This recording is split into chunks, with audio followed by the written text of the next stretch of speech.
আপুনিও অৰুণোদয় আঁচনিৰ হিতাধিকাৰী নেকি? মনত ৰাখক 15 ছেপ্টেম্বৰৰ দিনটো। অৰুণোদয় পুৰণা আৰু নতুন হিতাধিকাৰীসকলে কৰিব লাগিব এইসমূহ কাম। নতুনকৈ 12 লাখ মহিলাই লাভ কৰিব অৰুণোদয় আঁচনিৰ ধন।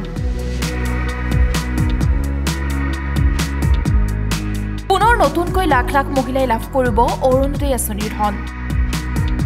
আপুনি যদি ৰেচন কাৰ্ডৰ হিতাধিকাৰী তেন্তে আপুনিও লাভ কৰিব অৰুণোদয় আঁচনিৰ ধন। অৰুণোদয় আঁচনিৰ বাবে কেতিয়া ক'ত আবেদন কৰিব লাগিব সেই কথা উল্লেখ কৰিলে মুখ্যমন্ত্ৰী ডক্টৰ হিমন্ত বিশ্ব শৰ্মাই। নতুনকৈ পুনৰ 12 লাখ মহিলাই লাভ কৰিব অৰুণোদয় আঁচনিৰ সুবিধা। অৰুণোদয় আঁচনিক লৈ মুখ্যমন্ত্ৰী ডক্টৰ হিমন্ত বিশ্ব শৰ্মাৰ ডাঙৰ সিদ্ধান্ত।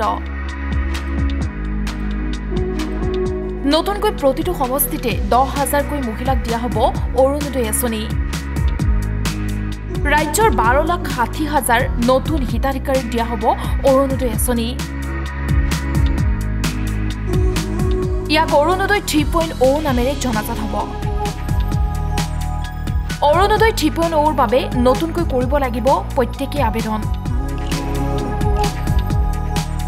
অৰুণোদয় 3.0ৰ আবেদন প্ৰক্ৰিয়া 15 ছেপ্টেম্বৰৰ পৰাই আৰম্ভ হ'ব। 1 ফেব্ৰুৱাৰীৰ পৰা লাভ কৰিব অৰুণোদয় আঁচনিৰ ধন।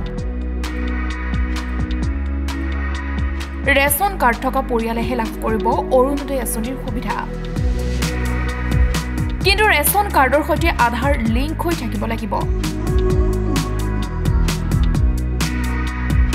যদিহে আপোনাৰ আধাৰ লিংক নাথাকে তেন্তে আপুনি নাপাব অৰুণোদয় আঁচনিৰ সুবিধা। গতিকে অৰুণোদয় প্ৰকৃত হিতাধিকাৰীয়ে লাভ কৰিব অৰুণোদয় আঁচনিৰ ধন। আজি কেবিনেটত লোৱা এটা ডাঙৰ সিদ্ধান্ত হ'ল অৰুণোদয় আঁচনিৰ সম্প্ৰসাৰণ। আজিৰ ডেটত 27 লাখ ব্যক্তিয়ে অৰুণোদয় আঁচনিৰ সুবিধা লাভ কৰি আহিছে। এতিয়া আমি প্ৰতি সমষ্টিতে আৰু 10,000কৈ অৰুণোদয় আঁচনিৰ আমি হিতাধিকাৰী দিব খুজিছোঁ। যিধৰণে আমি লোকসভা নিৰ্বাচনত আপোনালোকে জানে যে আমি সমীক্ষা পত্ৰ বিতৰণ কৰিছিলোঁ। সমীক্ষা পত্ৰবিলাক উভতি আহিলে তাতে আমি দেখা পালোঁ যে 10-12 লাখ মানুহৰ হাতত অৰুণোদয় নাই। সেইকাৰণে আমি অৰুণোদয় আঁচনিখনত নতুনকৈ 12,60,000 নতুন হিতাধিকাৰীক আমি অন্তৰ্ভুক্ত কৰিবলৈ সিদ্ধান্ত লৈছোঁ। ই অৰুণোদয় 3 নামেৰে জনাজাত হ'ব। অৰুণোদয় 2ৰ বেনিফিচিয়াৰীসকলেও 3ৰ বাবে নতুনকৈ আবেদন কৰিব লাগিব আৰু 3ত নতুনকৈ আবেদনকাৰী অন্তৰ্ভুক্ত হ'ব।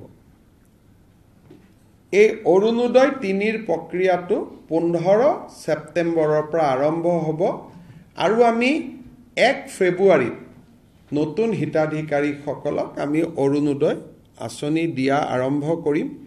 তেতিয়ালৈকে পুৰণা অৰুণোদয় হিতাধিকাৰীসকলে নিৰন্তৰভাৱে অৰুণোদয় পাই থাকিব। কিন্তু যেতিয়া 1 ফেব্ৰুৱাৰীত আমি নতুন অৰুণোদয় দিব যাম, পুৰণা বেনিফিচিয়াৰী 2-এজন হয়তো তেওঁলোকৰ কোনোবা ঘৰত চাকৰি পালে, কোনোবাৰ ঘৰত গাড়ী কিনিলে, বিভিন্ন কাৰণত তেওঁলোকে নাপাব। কিন্তু এইবাৰ অৰুণোদয় এটা আমাৰ কণ্ডিশ্যন হ'ল যে ৰেচন কাৰ্ড থকা মানুহে অৰুণোদয় পাব। ৰেচন কাৰ্ড নাথাকিলে অৰুণোদয় নাপায়। ৰেচন কাৰ্ড থাকিলে অৰুণোদয়টো কিয় পাব? ৰেচন কাৰ্ডবোৰ আধাৰ লিংক।